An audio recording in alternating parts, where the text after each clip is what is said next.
Hello and welcome to Daily Chapter Reading, Chapter 10 of Pride and Prejudice and Zombies by Jane Austen and Seth Grahame-Smith.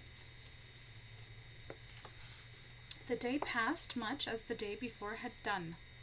Mrs. Hurst and Miss Bingley had spent some hours of the morning with the invalid, who continued, though slowly, to mend, and in the evening Elizabeth joined their party in the drawing-room. The card table, however, did not appear. Mr. Darcy was writing, and Miss Bingley, seated near him, was watching the progress of his letter and repeatedly calling off his attention by messages to his sister. Mr. Hurst and Mr. Bingley were at piquet, and Mrs. Hurst was observing their game. Elizabeth took up the oiling of her musket stock, and was sufficiently amused in attending to what passed between Darcy and his companion.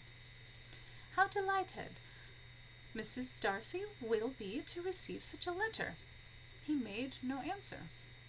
"You write uncommonly fast, and you prattle uncommonly much.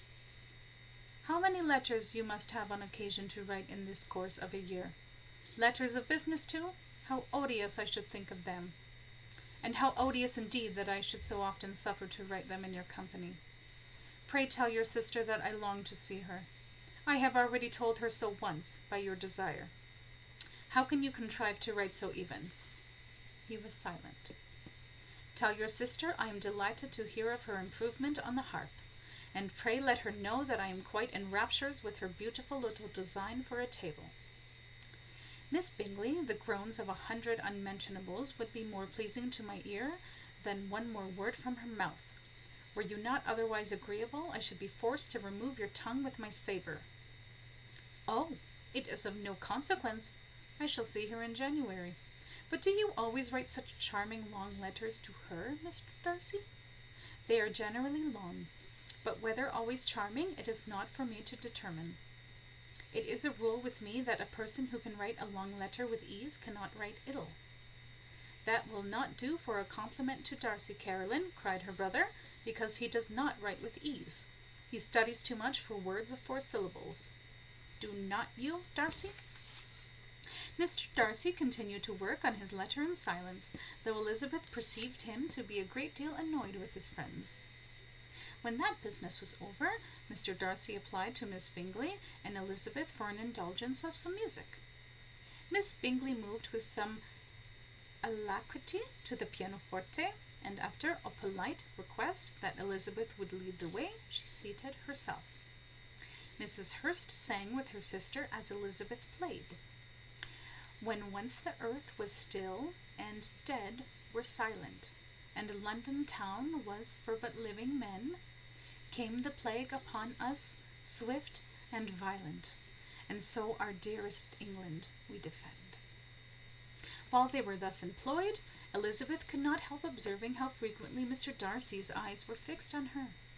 She hardly knew how to suppose that she could be an object of admiration to so great a man, and yet that he should look at her because he disliked her was still more strange.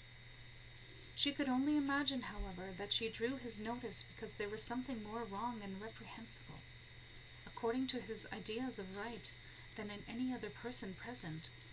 The supposition did not pain her. She liked him too little to care for his approbation.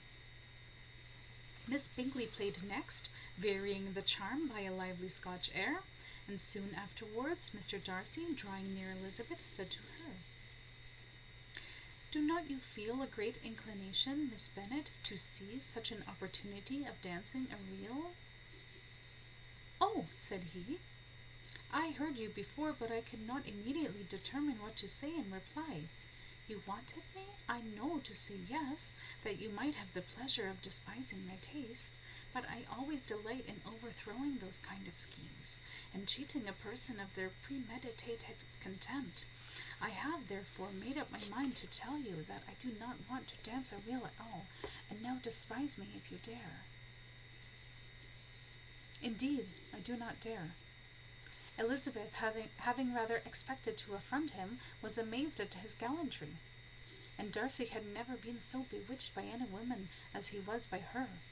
He really believed that were it not for the inferiority of her connections, he should be in some danger of falling in love, and were it not for his considerable skill in the deadly arts, that he should be in danger of being bested by hers, for never had he seen a lady more gifted in the ways of vanquishing the undead. Miss Bingley saw or suspected enough to be jealous, and her great anxiety for the recovery of her dear friend Jane received some assistance from her desire of getting rid of Elizabeth. She often tried to provoke Darcy into disliking her guests by talking of their supposed marriage and planning his unhappiness in such an alliance. "I hope," said she, as they were walking together in the shrubbery the next day, "you will give your mother-in-law a few hints. When this desirable event takes place, do cure the youngest girls of running after officers. And, if I may mention so delicate a subject, endeavor to check Miss Bennet's unladylike affinity for guns, and swords, and exercise, and all those silly things best left to men or ladies of low breeding. Have you anything else to propose for my domestic felicity?" At that moment they were met from another walk by Mrs. Hurst and Elizabeth herself. "I did not know that you intended to walk," said Miss Bingley in some confusion, lest she had been overheard. "You used us abominably ill," answered Mrs. Hurst, "running away without telling us that you were coming out." Then, taking the disengaged arm of Mr. Darcy, she left Elizabeth to walk by herself. The path just admitted 3. Mr. Darcy felt their rudeness, and immediately said, "This walk is not wide enough for our party. We had better go into the avenue." But Elizabeth, who had not the least inclination to remain with them, laughably answered, No, stay where you are. You are charmingly grouped, and appear to uncommon advantage. The picturesque would be spoilt by admitting a 4th. Besides, that path is most assuredly rife with zombies, and I have not the inclination to engage in fighting them off today. Goodbye." She then ran gaily off, rejoicing as she rambled about in the hope of being at home again in a day or 2. Jane was already so much recovered as to intend leaving her room for a couple of hours that evening.